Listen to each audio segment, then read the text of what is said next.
Bienvenue sur Derrière les stars de cinéma, l'endroit où les projecteurs s'éteignent et où commence la vérité. Aujourd'hui, nous vous emmenons dans un récit bouleversant, une histoire que peu auraient imaginée derrière le sourire éclatant et l'aisance naturelle de Cyril Ferraud, l'un des animateurs les plus aimés du paysage audiovisuel français. Depuis des années, il fait rire, il réconforte, il accompagne les téléspectateurs avec élégance et bonne humeur. Mais il y a à peine 2 heures, tout a changé. Cyril Ferraud a brisé le silence une fois pour toutes dans une interview intime inédite. Il s'est confié comme jamais auparavant, révélant des détails profondément personnels sur son mariage, longtemps gardé secret, et surtout sur le chemin long, difficile et parfois déchirant qui a mené à la naissance de son fils Tim. Cette révélation inattendue a ému la France entière. Pourquoi avoir caché son couple si longtemps? Pourquoi avoir gardé le silence sur son désir de paternité et sur les obstacles auxquels il a dû faire face pour donner naissance à Tim, derrière les caméras, derrière les projecteurs, derrière les plateaux de jeux et les émissions à succès? Il y avait un homme en lutte. Un homme qui portait un rêve fragile et immense, celui de devenir père au prix de sacrifices de douleurs parfois silencieuses, de choix courageux et d'une résilience admirable. L'histoire de Cyril Ferraud n'est pas une simple anecdote de célébrité. C'est une histoire universelle, celle d'un homme qui voulait aimer en paix, fonder une famille, loin des jugements et des projecteurs, mais qui aujourd'hui choisit de parler pour que d'autres se sentent moins seuls, moins différents, moins coupables. Il n'est plus seulement l'animateur au sourire parfait. Il est un père, un époux, un homme qui ose dévoiler ses failles pour toucher nos cœurs et inspirer ceux qui doutent, qui souffrent ou qui espèrent. Car derrière chaque star, il y a une vie, un combat, une vérité que seul le silence avait jusqu'ici protégée. Et aujourd'hui, ce silence vient enfin d'être brisé. Pendant des années, il a été l'animateur au sourire inaltérable, le visage familier que des millions de Français retrouvaient chaque jour avec plaisir. Que ce soit dans Slam, le grand concours, ou encore Duels en famille, Cyril Ferraud a su conquérir le cœur du public par sa gentillesse, son humour et son naturel. Mais derrière cette image de perfection, il y avait une autre histoire. Une histoire profondément humaine, intime, cachée à l'abri des regards. Aujourd'hui, pour la première fois, il a choisi de tout dire. Cyril Ferraud parle. Et c'est un choc. Dans une interview exclusive, l'animateur de 39 ans a ouvert les portes de sa vie privée comme jamais auparavant. Il a parlé d'amour, de combats intérieurs, de ses larmes silencieuses et surtout, du chemin éprouvant qui l'a mené à devenir père d'un petit garçon prénommé Tim. Un prénom simple, pur. Derrière ce prénom, il y a toute une vie de lutte et de courage. J'ai longtemps gardé le silence, parce que je ne voulais pas que ma vie soit analysée, disséquée, jugée, commence-t-il les yeux embués. Mais aujourd'hui, je veux être vrai. Pour moi. Pour mon fils. Peu de gens le savaient. Cyril Ferraud était marié. Une union discrète, loin du tumulte des projecteurs. Un amour profond, protégé par le silence. On s'est aimé dans l'ombre. Pas par honte, mais pour se préserver, confie-t-il. Et pourtant, ce mariage a été la base de tout, le socle de ses forces pendant les épreuves les plus dures. L'envie d'avoir un enfant s'est imposée très tôt. On voulait fonder une famille. C'était une évidence. Mais cette évidence s'est transformée en épreuve. Devenir père, pour Cyril, n'a pas été une aventure facile. Le processus a été long. On a envisagé toutes les options. Adoption, gestation pour autrui, coparentalité, rien n'était simple. Les démarches administratives, les jugements silencieux, les obstacles juridiques, les portes qui se ferment les unes après les autres, à chaque refus, c'est comme si on nous arrachait un bout de rêve. Les mois passent, les années aussi. Et puis un jour, l'impossible se réalise. Une femme, à l'autre bout du monde, accepte de les aider. Un miracle moderne. Et le 12 août 2023, le miracle a un prénom, Tim. Quand on m'a mis Tim dans les bras pour la première fois, j'ai fondu. J'ai pleuré comme jamais. C'était un moment suspendu dans le temps. Tout s'est arrêté autour de moi. Cyril parle de son fils avec une tendresse bouleversante. Il montre des photos, partage des anecdotes. Il adore quand je chante faux. et il rit dès que je fais tomber quelque chose. Mais l'arrivée de Tim ne s'est pas faite sans douleur. J'avais peur. Peur qu'il soit rejeté. Peur que notre famille soit pointée du doigt. Ce que Cyril redoutait par-dessus tout, c'était l'intolérance. J'ai reçu des messages horribles, mais aussi des lettres magnifiques, des parents qui me disent un merci, qui me disent que grâce à mon témoignage, ils osent croire, espérer. Depuis,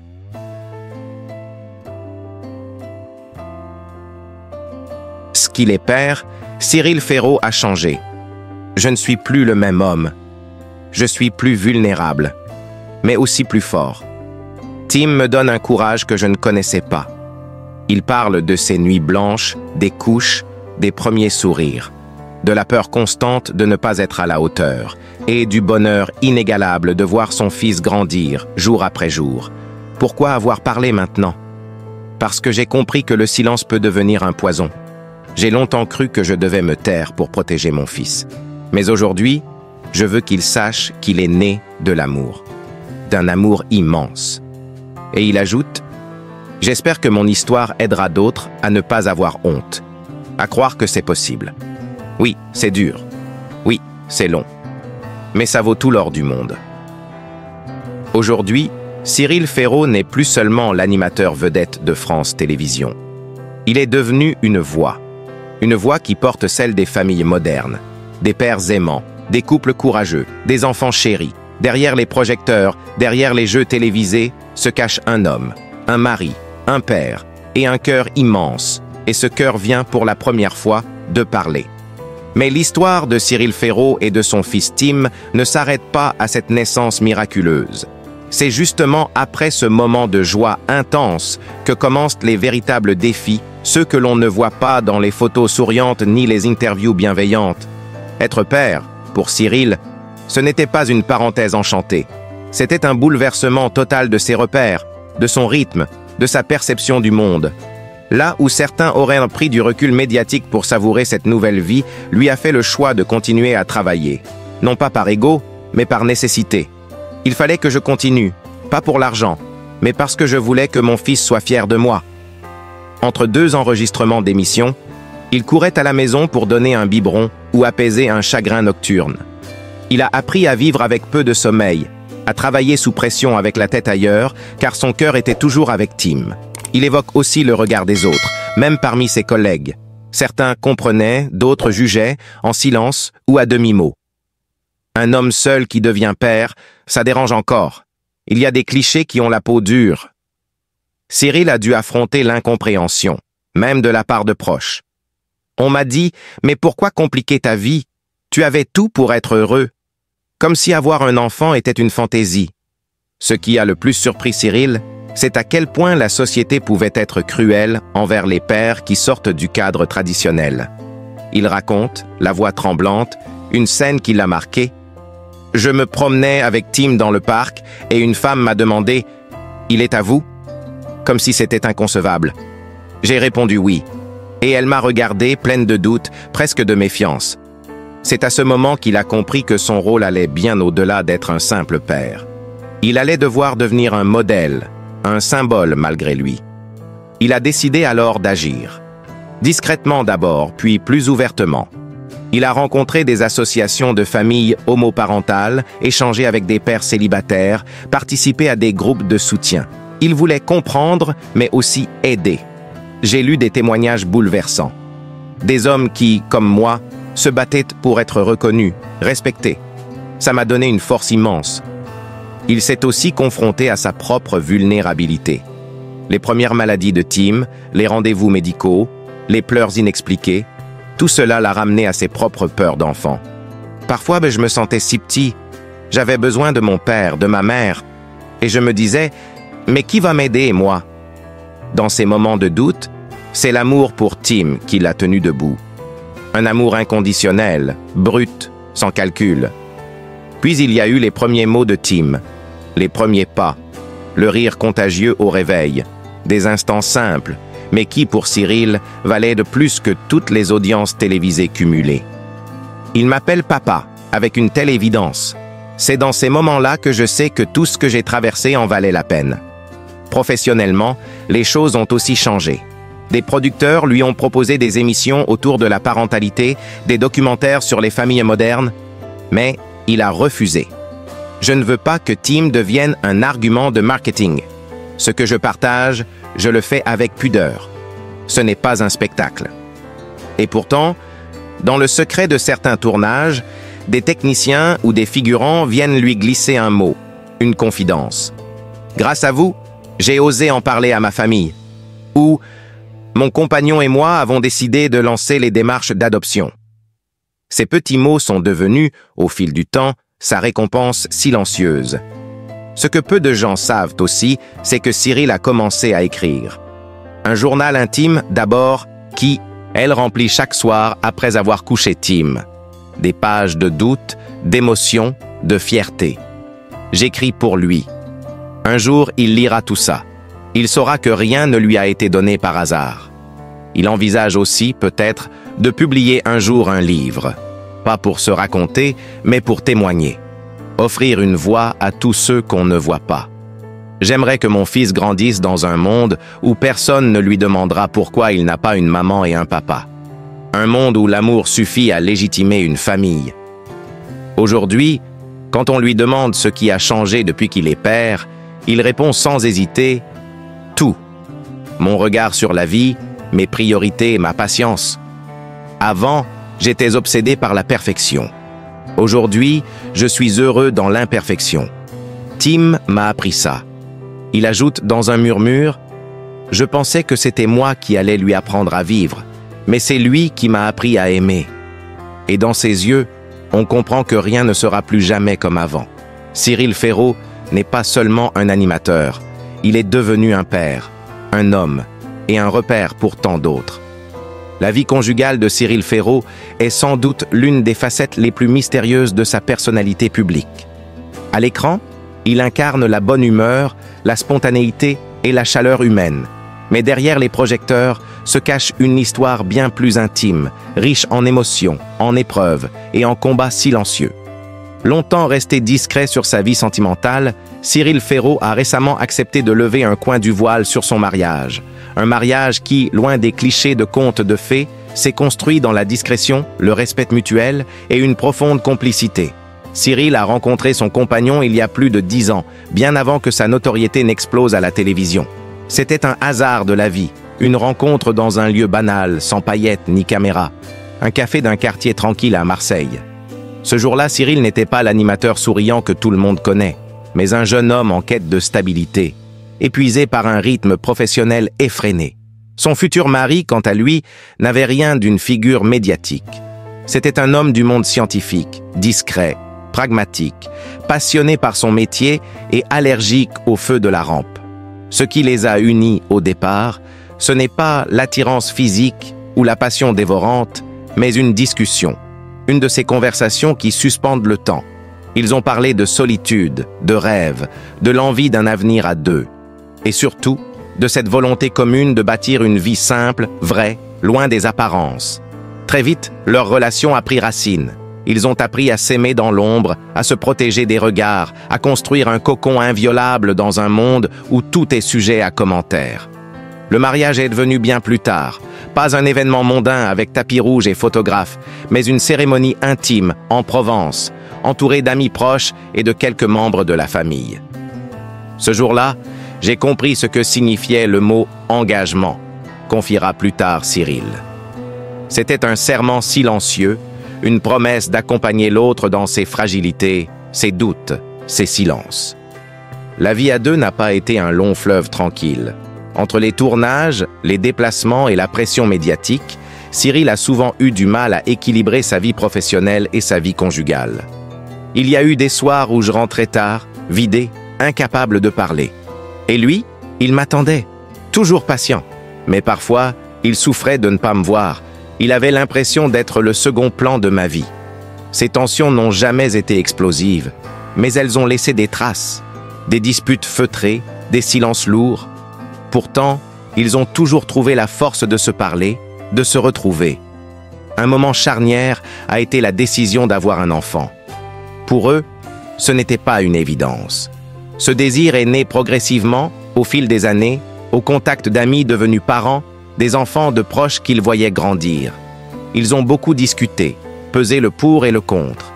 Ils savaient que ce choix bouleverserait tout. Et ce fut le cas. L'arrivée de Tim a été une joie immense, mais aussi une épreuve pour leur couple. Les nuits sans sommeil, l'angoisse de bien faire, les responsabilités décuplées. Cyril avoue qu'il a parfois eu peur que son mariage ne tienne pas. Un enfant, ça révèle les forces d'un couple, mais aussi ses failles. On s'est parfois éloigné, physiquement, émotionnellement. J'étais obsédé par l'idée d'être un bon père, et lui se sentait parfois mis de côté. Mais encore une fois, le dialogue les a sauvés.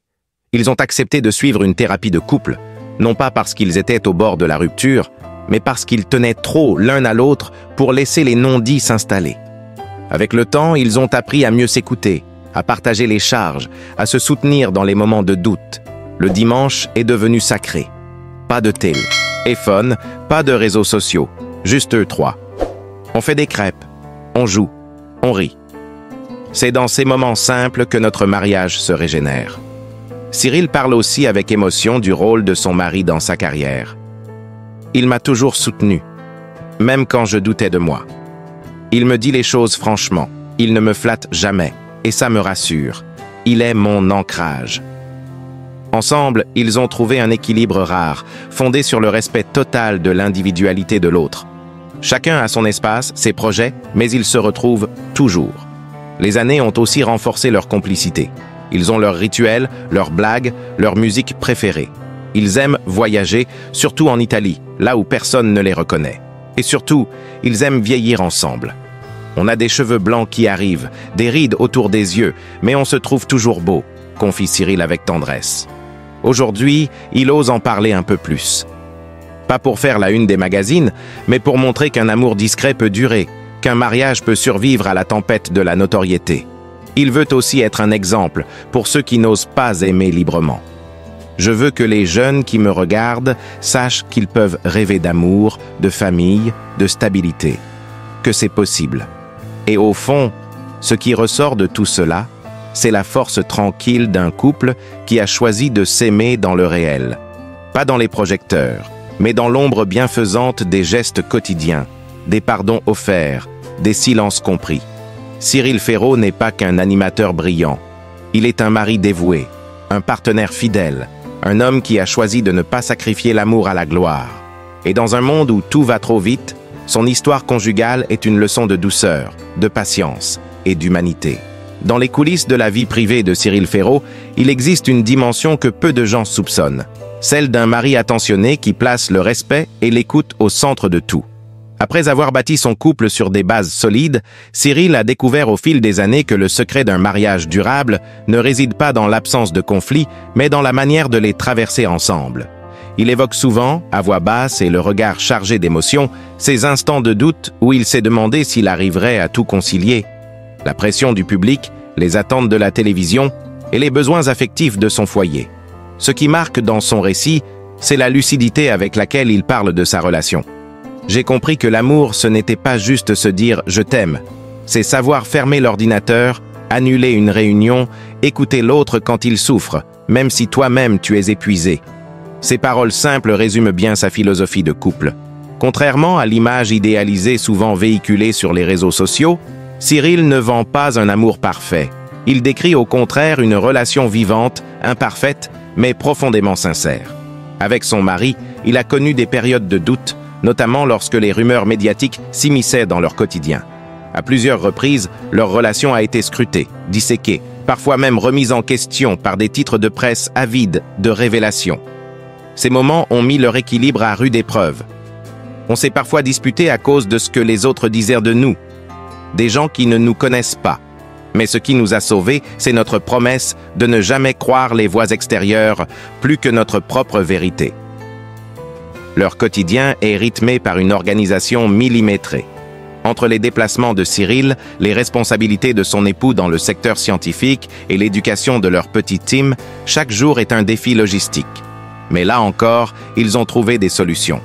Ils ont instauré des plages de reconnexion chaque semaine, des moments dédiés uniquement à leur couple. Pas de télévision, pas de téléphone, juste une balade, une soirée à cuisiner ensemble, ou une séance de cinéma à la maison. Ces instants leur permettent de cultiver leur complicité, de se rappeler pourquoi ils se sont choisis. Et dans les moments plus durs, ils ont appris à s'appuyer l'un sur l'autre sans se juger. Quand Cyril est submergé par ses projets, c'est son mari qui prend le relais à la maison. Quand son conjoint traverse une période stressante au travail, Cyril s'efforce de le soulager. Ce va-et-vient constant, cette capacité à prendre le relais quand l'autre flanche, est la clé de leur équilibre. Un autre aspect méconnu de leur vie conjugale est leur engagement commun pour la cause LGBT. Ensemble, ils ont financé plusieurs projets éducatifs en milieu scolaire et se sont investis anonymement dans des associations de soutien aux jeunes en difficulté. Ils ne cherchent pas la reconnaissance, mais estiment que leur couple peut, à sa manière, ouvrir des portes. Être visible sans faire de bruit, c'est peut-être ça, notre manière d'être militant, confie Cyril.